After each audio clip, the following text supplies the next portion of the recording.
तनी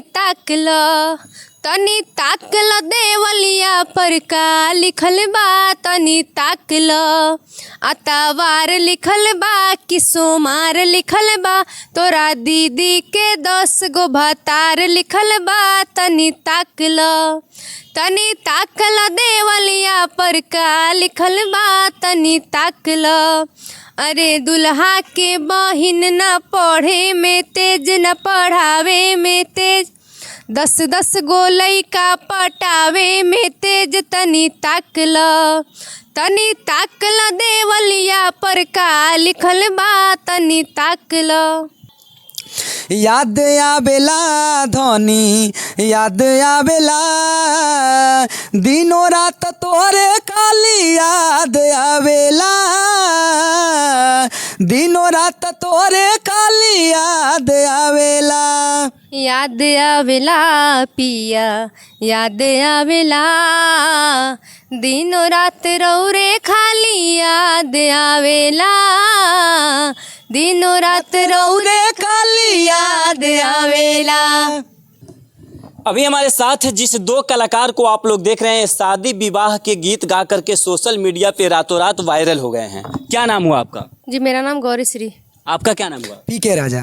अच्छा, कितना दिन से जो है वो आप गाना गाती हैं? 2 साल से। और शादी विवाह के गीत से जो है वो शुरुआत कर दीजिए। जी धान कूटा हो दुल्हा धान कूटा हो धान कूटा हो दुल्हा धान कूटा हो अपना दीदिया के ओखरी में धान कूटा हो अपना बहिना के ओखरी में धान कूटा हो। कूटा तानी हो साली कूटा तानी हो कूटा तानी हो साली कूटा तानी हो तारा दीदिया के ओखरी में कूटा तानी हो तारा दीदिया के ओखरी में कूटा तानी हो।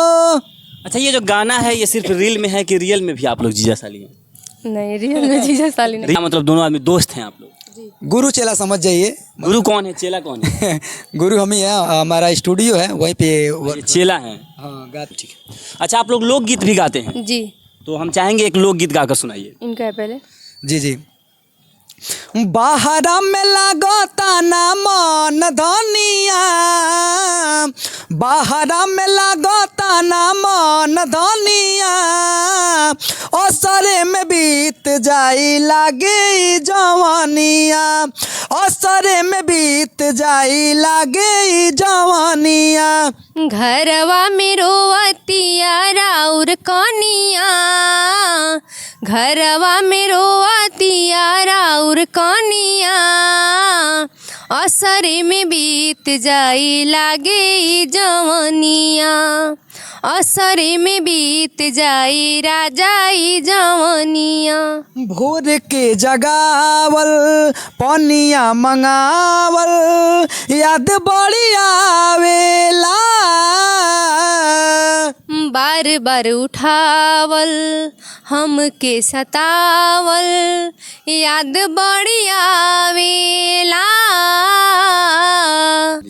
बिरह में जरतिया ई बिरहिनिया बिरह में जरतिया ई बिरहिनिया असरे में बीत जाई लागे जवानिया असरे में बीत जाई लागे जवानिया। कितने साल के हैं आप?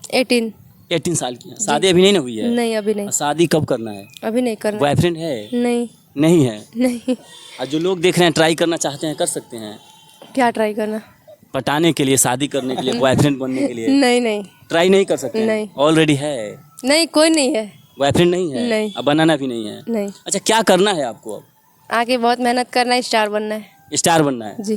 क्या मतलब इंडस्ट्रीज में, भोजपुरी इंडस्ट्री में काम करना है? जी जो किस्मत में होगा उसी में। अगर आप भोजपुरी इंडस्ट्रीज में जाते हैं तो हमारा मातृभाषा भोजपुरी है तो ज़्यादातर मैं भोजपुरी में ही काम करूँगा। अगर आप भोजपुरी इंडस्ट्रीज में जाते हैं तो वहाँ क्या रोल, मतलब क्या रोल कीजिएगा? बढ़िया रोल, माँ का, बीवी का, बहन का, यही सब। मतलब हीरोइन का भी काम कीजिएगा ना? तो अभी हीरोइन- आप 18 साल हीरोइन तो की यही हैं। ना बनती है, कोई हीरोइन मैं ही गर्लफ्रेंड बनती हूँ। है, और कोई माँ बनती है, कोई बीवी बनती है, माँ बनती है, यही सब। तो क्या मतलब आप लोग सीरियल टाइप का भी बनाते हैं? जी जी, सीरियल टाइप का भी शॉर्ट फिल्म है, राजा फिल्म स्टूडियो चैनल का नेम है, उस पे आता है। उसी पे आप लोग बनाते हैं? जी। अच्छा चलिए एक और गाना गाकर सुनाइए लोग। याद आवेला धनी, याद आवेला, दिनों रात तोरे खाली याद आवेला, दिनों रात तोरे खाली याद आवेला। याद आवेला पिया, याद आवेला, दिनों रात रौरे खाली याद आवेला, दिनों रात रौरे खाली याद आवेला। अच्छा आप लोग इतने जो है वो अच्छे से सुर कैसे मिला लेते हैं? कितने दिन से आप लोग साथ में हैं? 2-3 साल से। 2-3 साल से साथ जी। में ही आप लोग काम कर रहे हैं? जी 2-3 साल से। जी। एक और जो गाना आप लोग इसमें गाए हुए थे, वो गाना गा के सबसे वायरल जो हुआ है कौन है? गाना उसमें नहीं गा रहे थे आप? क्या नाम है गाना? एक और गाना गा दीजिए, उसके बाद एक और शादी का गाना, ठीक है? कौन गाएंगे पहले? आपके आइए। चलिए।